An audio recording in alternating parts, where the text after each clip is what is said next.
Some people see what no one else sees, and it's not because they are smarter, more intuitive, or more experienced. It happens in moments so ordinary that they're easy to miss. A room fills with tension, but no one can explain why. Conversations continue, smiles appear. Then someone pauses, looks around and says, "Something here is off." Minutes later, the truth surfaces, and everyone wonders how they missed it. Nothing new appeared in that moment. No secret was revealed. What changed was perception. While others were caught in the obvious, one person was aware of what was unfolding beneath it. This difference is not talent. It is a way of observing that can be learned, trained, and lived. You don't see the world with your eyes as much as you think you do. Your eyes receive light, shapes, movement, but what you actually experience is filtered, organized, and given meaning by your state of consciousness. Two people can stand in the same place, look at the same scene, hear the same words, and walk away with completely different understandings of what just happened. The difference was never visual acuity, it was awareness. Most of your life, you were trained to believe that seeing is passive. You open your eyes, the world enters, and that's it. But perception is an active process. Your expectations, fears, memories, and emotional habits are constantly editing reality before it reaches you. This is why you often don't notice what later seems obvious. It was always there, but your consciousness wasn't tuned to receive it. Think about how often you react before you actually see. Someone speaks, and before the sentence ends, your mind is already preparing a defense, a judgment, or a story. In that moment, your eyes may still be open, but perception has closed. You are no longer observing what is happening. You are replaying what you already believe. This is why reaction is a form of blindness. It collapses the present moment into the past. Conscious observation works differently. It does not rush to label. It does not immediately decide what something means. It creates a small internal distance between what is happening and the impulse to respond. In that space, something subtle becomes visible. Tone beneath words, intention beneath behavior, patterns beneath chaos. This is not mystical, it is neurological and experiential. When the nervous system is not flooded by automatic reaction, perception becomes more precise. You've experienced this before, even if you didn't name it. Moments when you suddenly realized what someone was really feeling, not because they told you, but because something in their posture, timing, or silence revealed it. Moments when you sensed that a situation was off, even though everything looked fine on the surface. Those perceptions didn't come from thinking harder. They came from being quieter inside. The world constantly trains you in the opposite direction. Speed is rewarded. Immediate opinions are praised. Silence is uncomfortable. The faster you react, the more engaged you seem. But engagement is not awareness.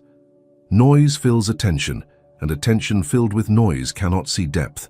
When consciousness is cluttered, perception becomes flat. Everything looks obvious, predictable, and repetitive, not because it is, but because you are only seeing the surface. This is where many people misunderstand awakening. They assume it has something to do with acquiring new ideas, beliefs, or spiritual language. But perception does not improve by adding more concepts. In fact, too many concepts often reduce clarity. Conscious seeing happens when the mind stops interfering long enough for reality to reveal itself without commentary. Silence is not emptiness, it is resolution. When you begin to notice how much of your seeing is actually interpretation, something shifts. You realize that you rarely encounter the world directly. You encounter your thoughts about it. Your opinions about people, about yourself, about what is possible or dangerous, form a lens so familiar that you forget it's there. Consciousness, when trained, becomes the ability to notice the lens itself. This is uncomfortable at first. It requires you to admit that many of your certainties are habits, not truths, that what you always see may simply be what you've always expected. But this discomfort is productive. It creates humility in perception, and humility sharpens awareness. As this shift begins, you stop relying solely on what is obvious. You start sensing what is implied, what is forming, what has not yet fully appeared. You notice pauses in conversation, inconsistencies in behavior, emotional undercurrents that don't match the words being spoken. You also begin to see yourself more clearly.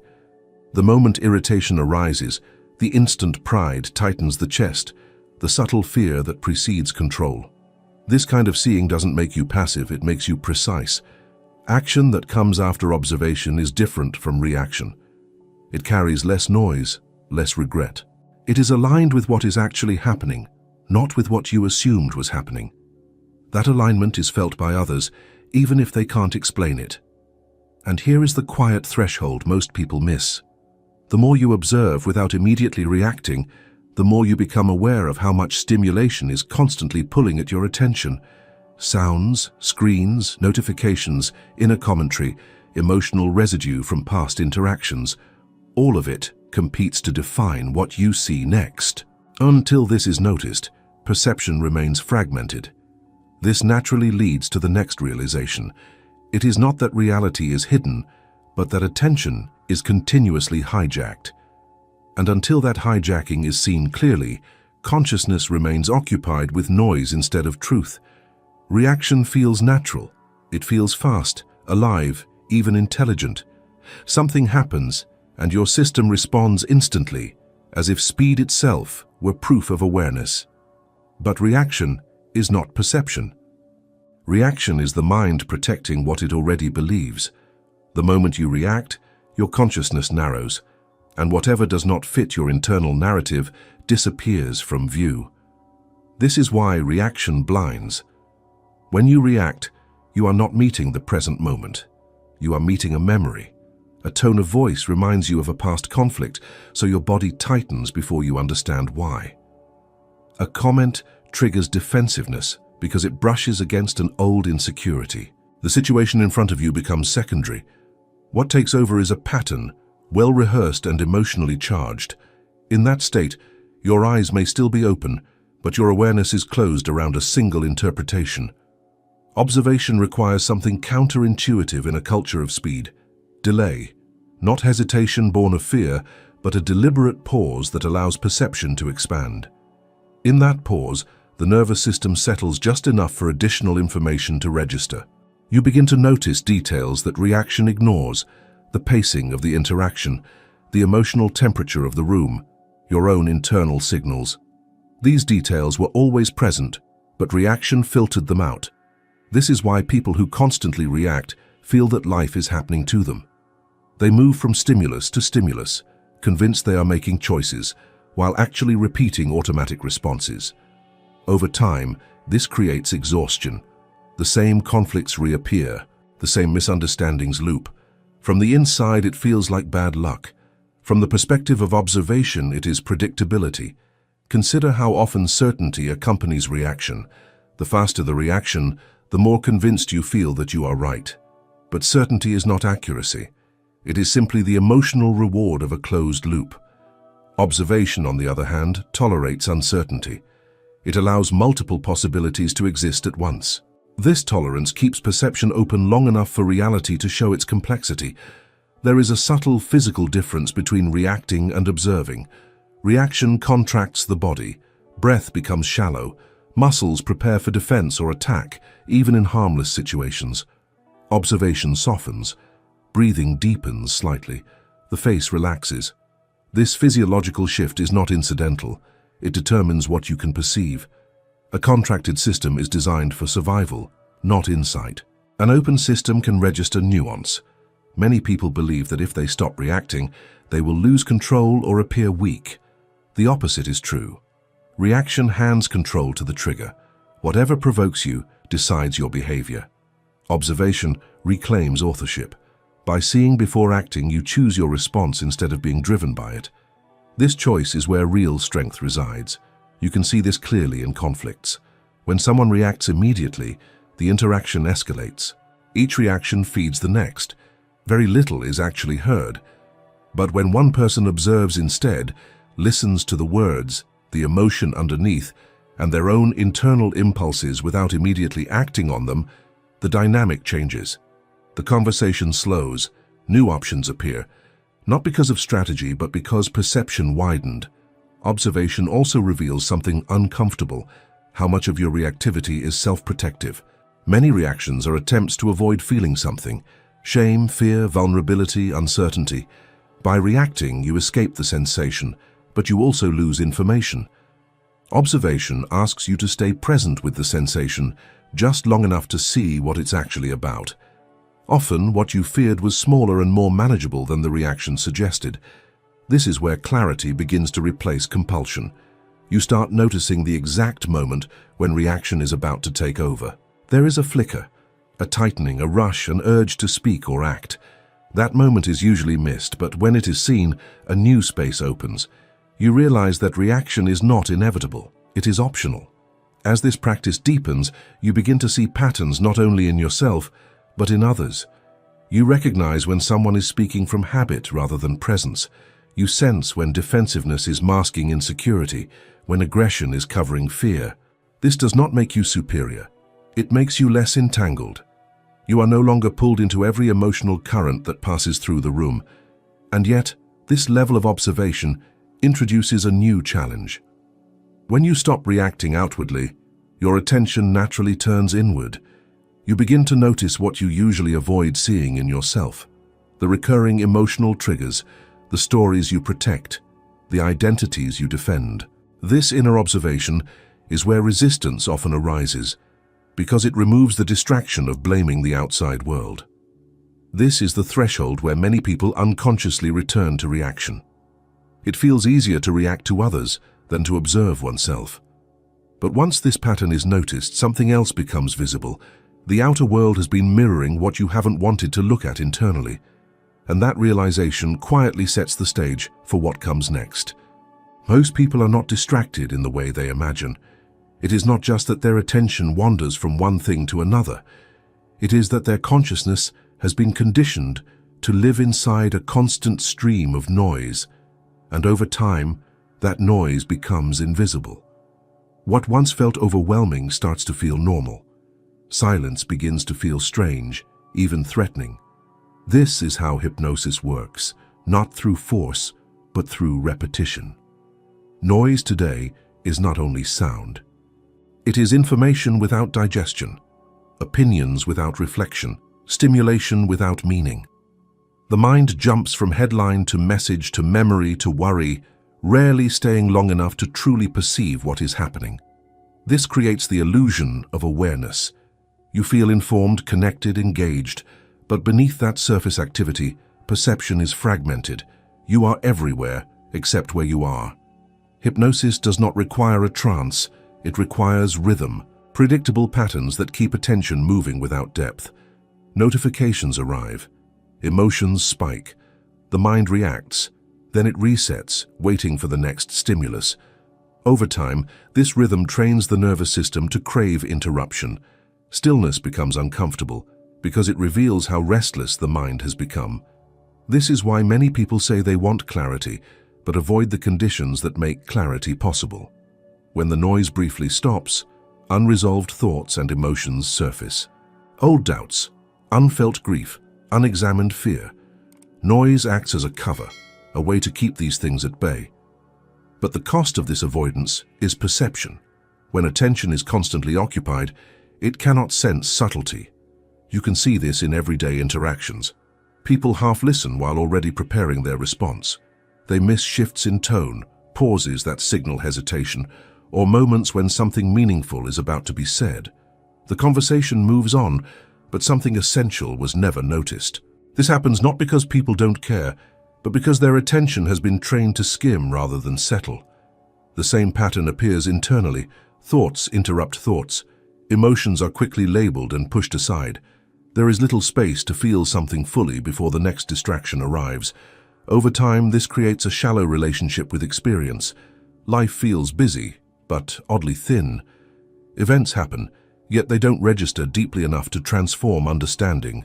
What makes this hypnosis powerful is that it feels voluntary. You choose to scroll, you choose to stay busy, you choose to fill every quiet moment. But conditioning shapes choice. When silence triggers discomfort, noise feels like relief. The relief is temporary, but the habit strengthens. Gradually, the capacity for sustained observation weakens. This is not a moral failing, it is a physiological one. The brain adapts to what it is fed.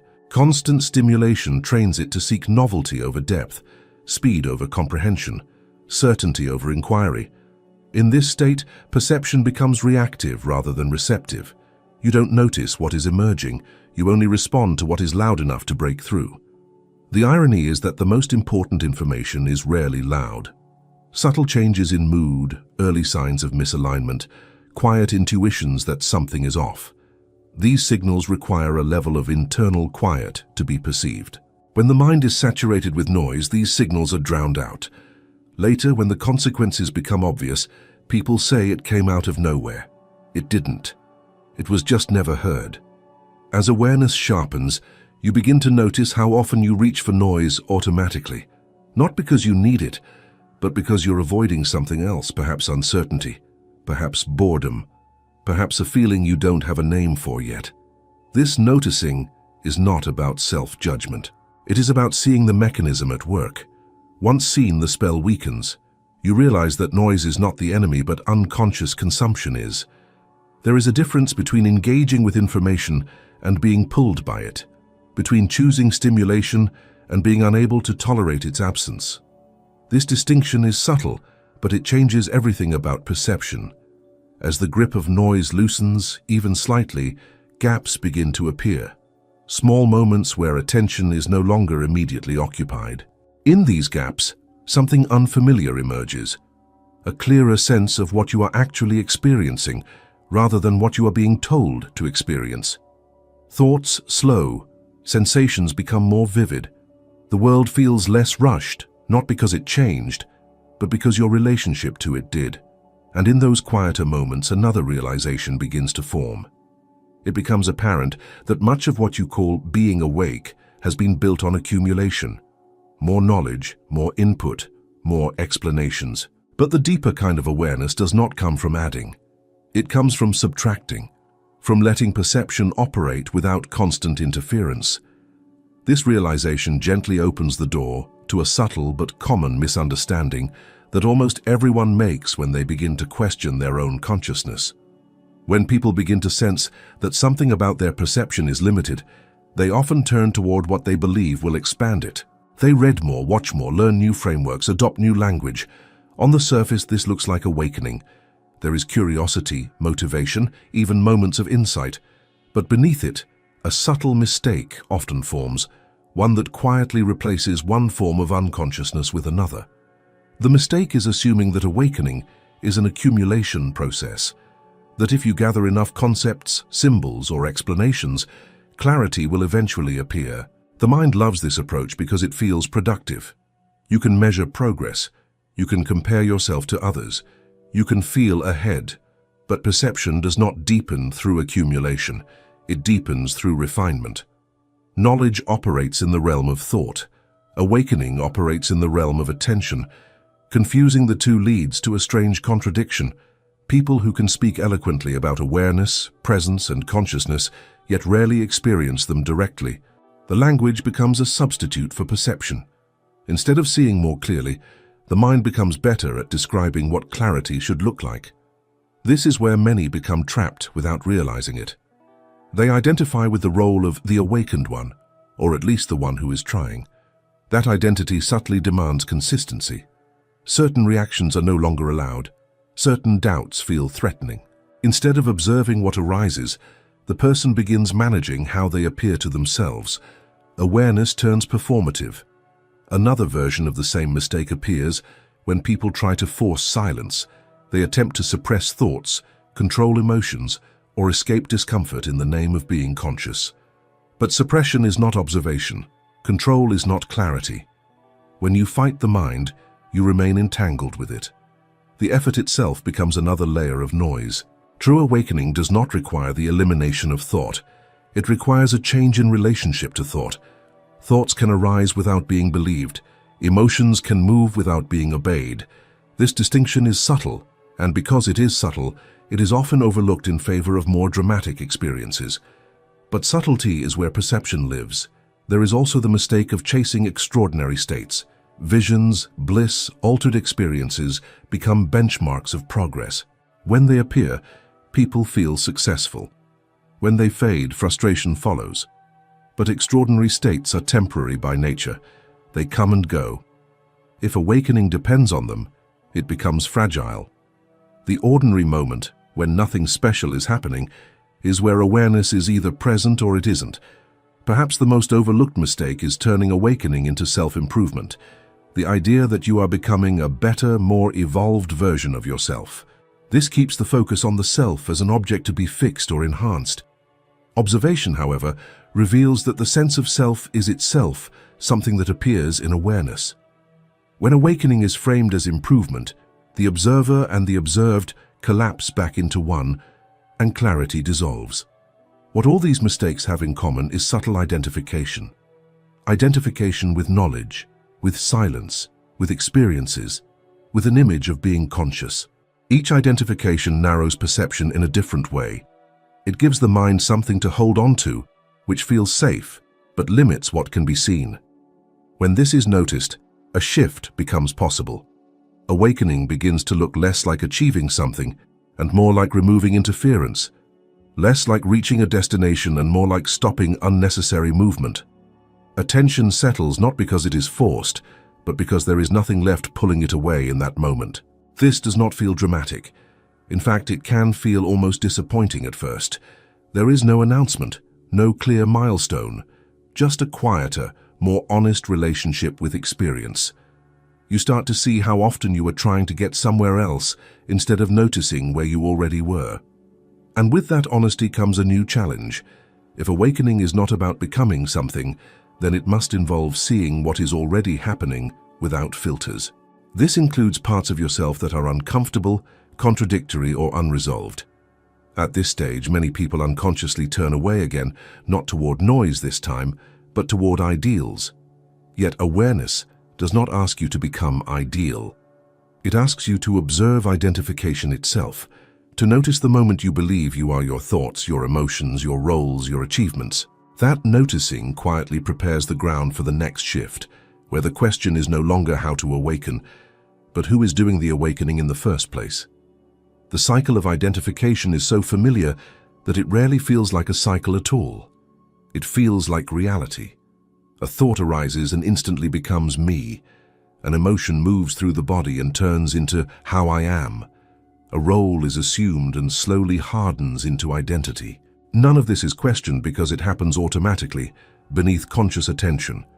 Identification does not announce itself. It blends in. From early on, you learn to answer the question, who are you, with labels. A name, a profession, a personality, a history. These references are useful, but over time they become more than references. They become boundaries. You begin to protect them, defend them, and react on their behalf. The moment something threatens an identity, the nervous system responds as if survival itself were at risk. This is why identification is not just psychological. It is physiological. When a belief about yourself is challenged, the body reacts before the mind has time to reflect. Heart rate changes, muscles tighten, thoughts accelerate. In that state, observation is nearly impossible.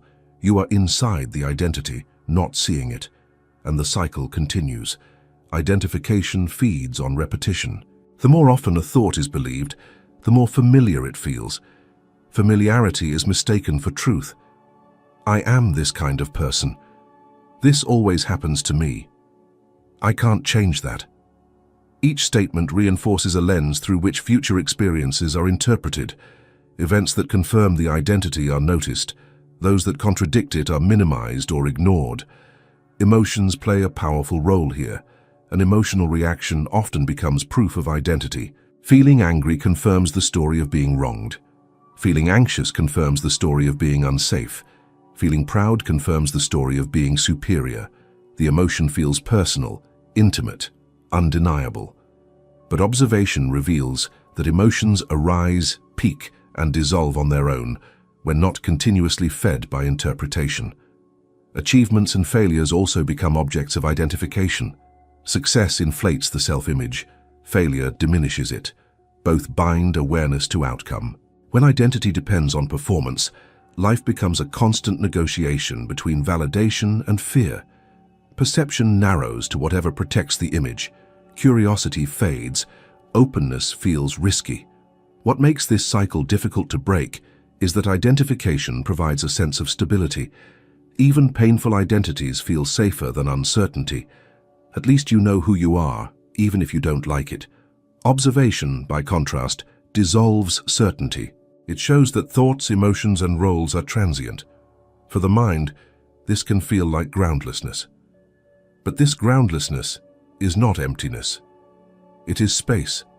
Space in which perception is no longer confined to a single storyline. When identification loosens, you begin to see thoughts as events, not facts, emotions as movements, not commands, roles as functions, not definitions.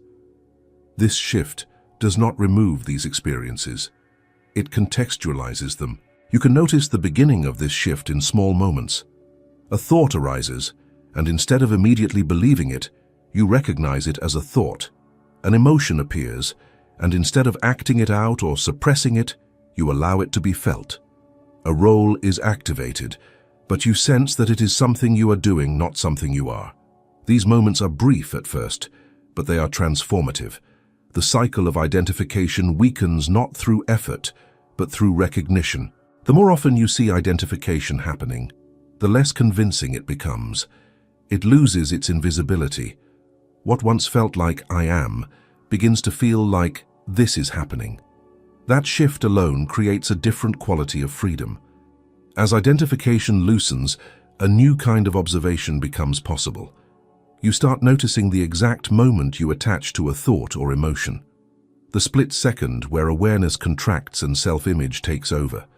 That moment is subtle, but it is decisive. Seeing it does not require judgment. It requires honesty.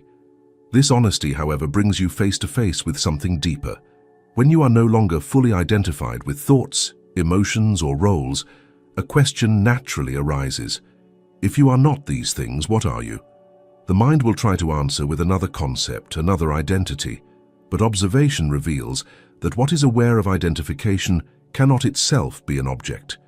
This realization is not an endpoint, it is a doorway, because once you begin to sense yourself as the observer, rather than the content of experience, attention naturally moves to the space just before identification forms, to the instant before a thought is claimed, before an emotion becomes mine. And in that micro-moment, something previously invisible begins to reveal itself. There is a moment so brief that it is usually missed, yet it determines almost everything that follows. It exists between what happens and what you do about it. A word is spoken, a thought appears, a sensation rises in the body. Before reaction takes over, there is a narrow opening. That opening is the gateway. Most people live as if this moment does not exist. Life feels like a continuous chain of causes and effects, one reaction triggering the next. But when attention becomes refined through observation, this micro-interval begins to reveal itself. At first, it feels like a hesitation, a slight suspension of movement. Then it becomes recognizable, almost familiar, and with familiarity comes choice. In that moment before reaction, nothing is fixed yet. The meaning of what happened has not fully formed. The body has registered a signal, but it has not committed to an action. The mind has not completed its story. This is not passivity, it is potential. And potential is where perception is most accurate. Reaction collapses this moment instantly. It rushes to interpret, judge, defend, or attack. The gateway closes, and the old pattern resumes. Observation keeps it open just long enough for something new to be seen. Often, what is seen is not external at all, but internal. The urge to protect an image, the fear of being misunderstood, the habit of control. This is where many people misunderstand self-control. They believe control means overriding impulses, but overriding still operates after reaction has begun. The gateway exists before that. It is not about force, it is about timing. When you see the impulse as it forms, it does not need to be suppressed. Awareness itself alters its trajectory. Physiologically, this moment is subtle, a change in breath, a tightening in the chest, a quickening of thought. These are signals, not commands. When unnoticed, they lead directly to action. When observed, they become information. The body relaxes slightly, not because the situation changed, but because awareness entered the process. This is why true observation feels grounding. It reconnects you to the present before interpretation takes over. Instead of being pulled into memory or anticipation, attention stays with what is actually happening now.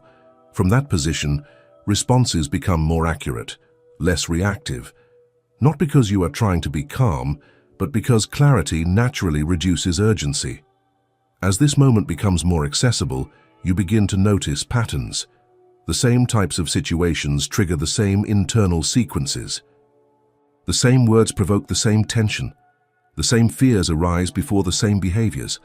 This repetition is not a flaw. It is a map. Each pattern points directly to where attention has habitually gone unconscious. The gateway moment also reveals something humbling. How rarely reaction is necessary. Many responses you once believed were essential turn out to be optional. Silence becomes a valid response. Listening becomes an action. Waiting becomes a form of intelligence.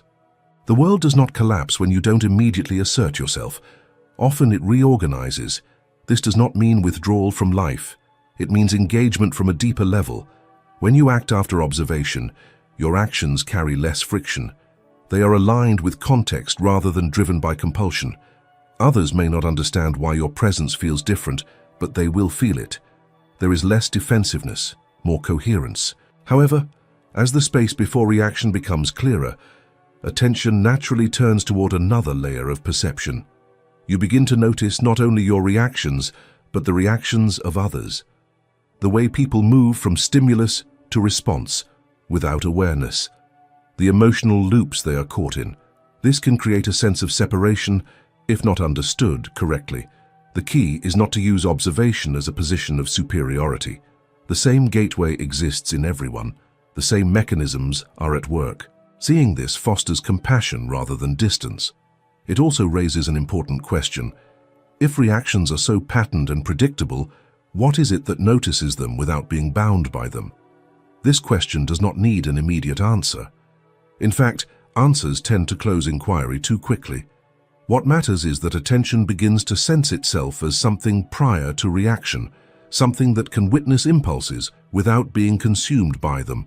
And as this sensing stabilizes, perception expands beyond the personal.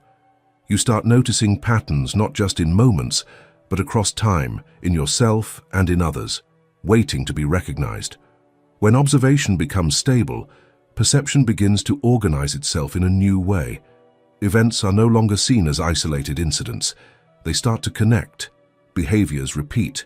Emotional tones echo across different situations. What once felt random reveals an underlying structure. This is not imagination. It is pattern recognition emerging from clarity rather than assumption. Most people miss patterns because they are absorbed in content. They focus on what is being said, what just happened, what went wrong this time. The observer notices how it happens, the sequence, the timing, the emotional rhythm. This shift changes everything. Instead of being surprised by outcomes, you begin to anticipate them, not by prediction, but by recognition. Hidden patterns are not hidden because they are rare. They are hidden because they are subtle and familiar. The same tension appears before the same conflict. The same hesitation shows up before the same missed opportunity. The same justification arises after the same behavior. These patterns are easy to overlook when attention is scattered, but impossible to ignore when awareness is steady. This applies equally to others and to yourself. You start noticing how certain people consistently respond from the same emotional position, regardless of context. One person always seeks control when uncertain. Another withdraws when challenged. Another performs confidence to avoid vulnerability. Once seen, these patterns explain far more than individual actions ever could. This is why seasoned observers often appear intuitive. They seem to know what will happen next, but what they are actually seeing is the momentum of pattern. Behavior follows grooves that have been reinforced over time. When nothing interrupts those grooves, the outcome is already implied in the beginning. In yourself, this recognition can be unsettling. You may realize how often you repeat emotional cycles you believed you had outgrown, how familiar reactions reappear in new situations wearing different masks. Observation does not judge this repetition, it reveals it. And revelation is the first interruption. Patterns are maintained by unobserved identification. When a thought or emotion is automatically believed, it reinforces the pattern it belongs to. When it is observed instead, the reinforcement weakens. Over time, patterns lose their grip not because you fight them, but because they are no longer fed unconsciously. Another dimension of pattern perception emerges in relationships. You begin to see how dynamics co-create themselves, how one person's reaction invites another's, how roles are silently assigned and accepted. Victim, rescuer, authority, rebel. These roles feel personal, but they are often structural. Once noticed, participation becomes optional. This does not make you detached, it makes you precise. You can choose whether to step into a familiar pattern or respond from presence. This choice often changes the entire dynamic, even if the other person remains the same. Patterns require mutual participation to continue. Awareness withdraws that participation. There is also a quieter level of pattern perception that unfolds internally. You start noticing how attention itself moves, what it is drawn to, what it avoids, where it tightens and where it relaxes. This reveals personal conditioning at a deeper level than thought content. You see not just what you think, but how you think. As this sensitivity grows, perception becomes less dramatic and more accurate. You stop attributing everything to intention or personality. You see context, conditioning, and timing. This does not excuse harmful behavior, but it clarifies it.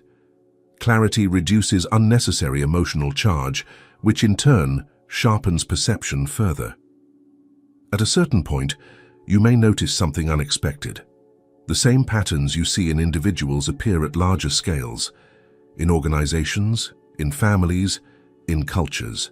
The way tension builds, how blame circulates, how avoidance masquerades as busyness, the observer recognizes these structures because they mirror the same mechanisms seen within. This recognition carries responsibility. Seeing patterns without reacting to them requires restraint. The temptation is to point them out, to correct others, to feel ahead. But observation matures into discretion. Not every pattern needs to be named. Some dissolve simply by not being reinforced. As awareness stabilizes at this level, another realization emerges quietly. The patterns you see outside often correspond to patterns you have avoided seeing inside.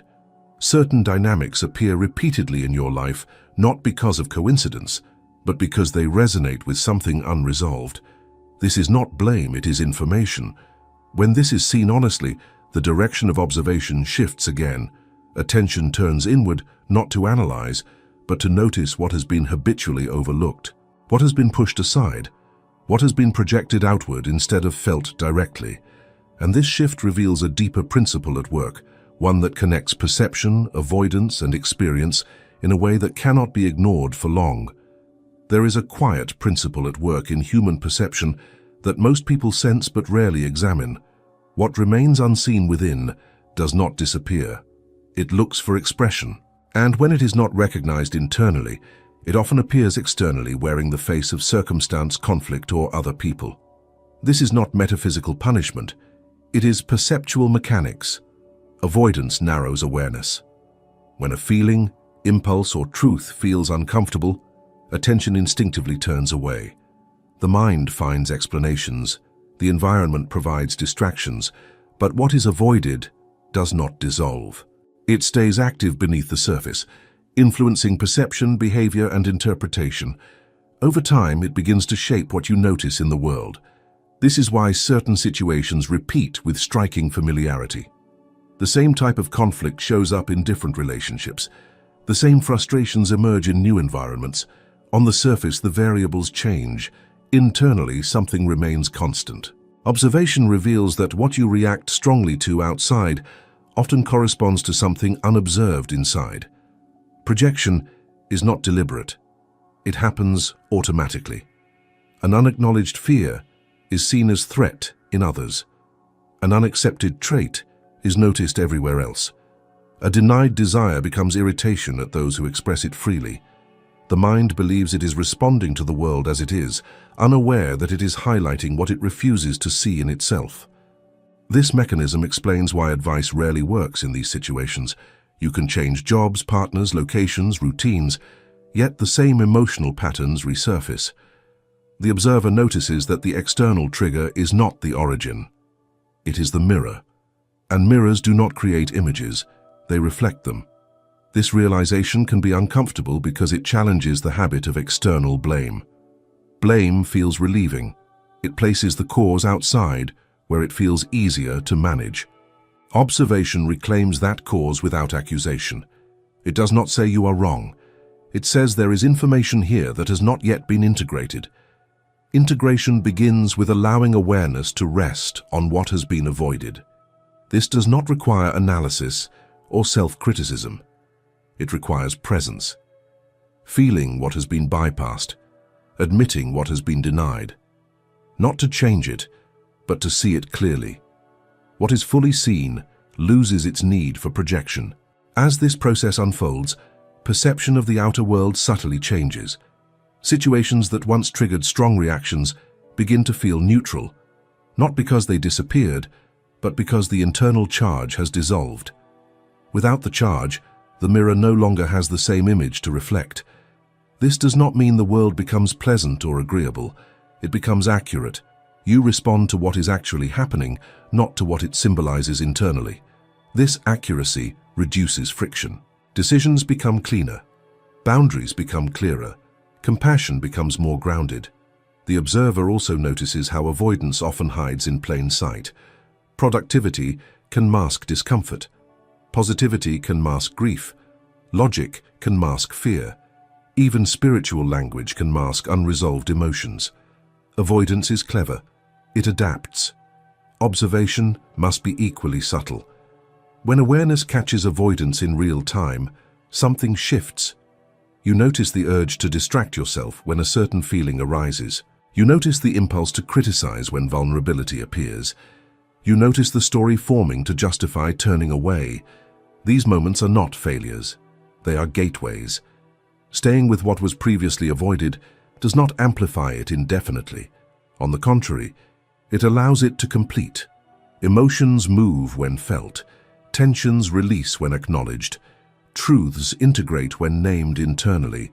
What seemed threatening often reveals itself to be manageable. As this inner observation deepens, the outer world responds differently. Interactions soften. Conflicts resolve more quickly or never fully form. Opportunities appear that previously went unnoticed, not because reality changed, but because perception is no longer distorted by unexamined avoidance. At this stage, another layer becomes visible. You begin to sense how your internal state subtly influences what you attract and tolerate. Not in a simplistic cause and effect way, but through coherence. When inner signals are aligned, external choices reflect that alignment naturally. This recognition prepares the ground for the next shift.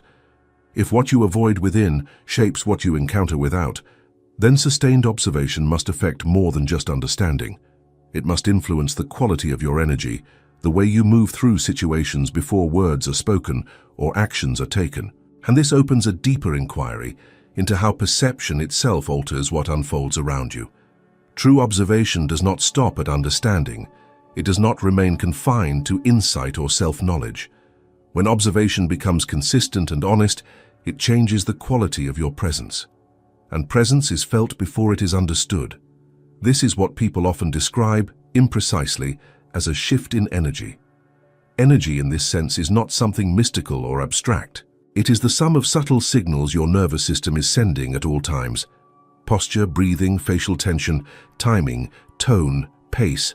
These signals communicate your internal state long before you speak. When observation reduces internal conflict, those signals reorganize. You become more coherent. In reactive states, energy is scattered. Part of you is anticipating threat. Another part is managing self-image. Another is replaying the past or preparing the future. This fragmentation is felt by others as tension, urgency, or defensiveness, even if your words are polite. True observation brings these fragments back into alignment by removing unnecessary resistance. When you observe thoughts without immediately believing them, mental noise decreases. When you feel emotions without acting them out or suppressing them, emotional charge dissipates.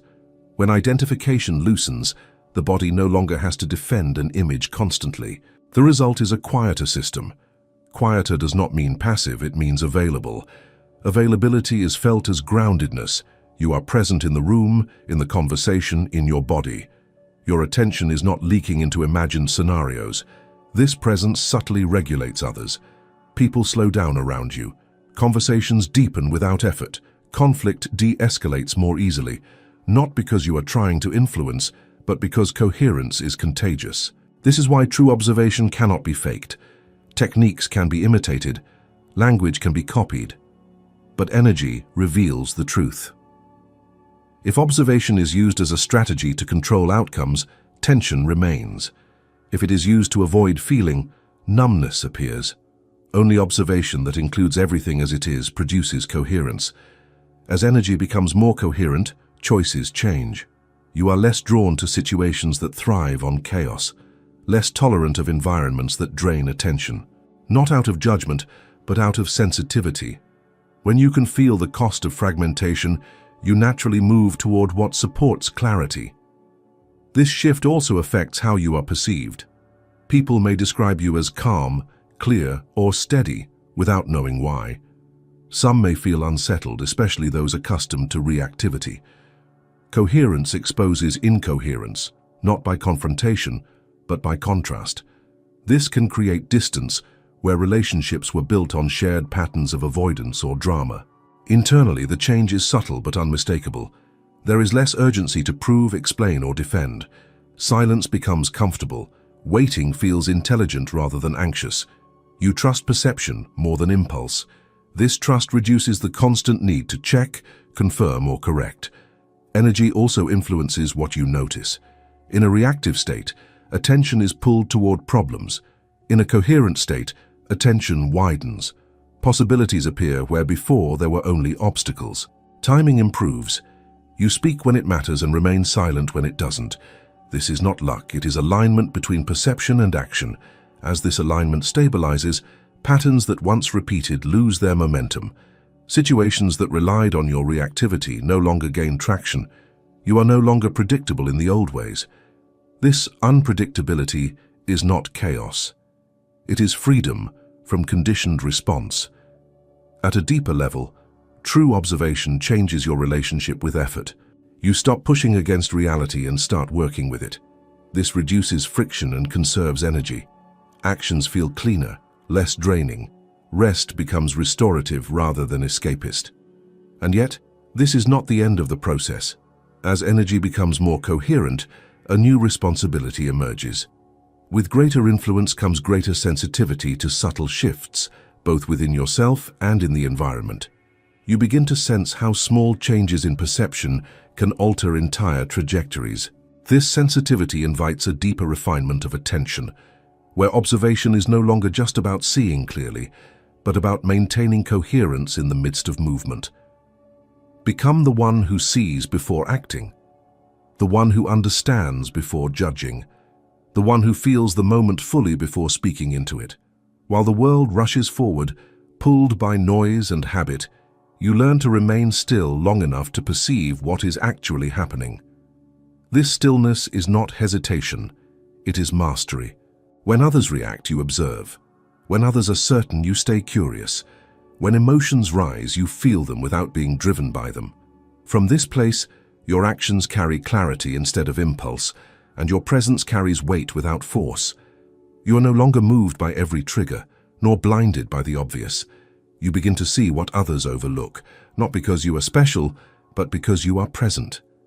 If this resonated with you, write this exact sentence in the comments: I choose to see before I act. And if you want to go deeper into this way of perceiving reality, watch one of the videos appearing on your screen now. If this kind of content speaks to you, there is more waiting for you there.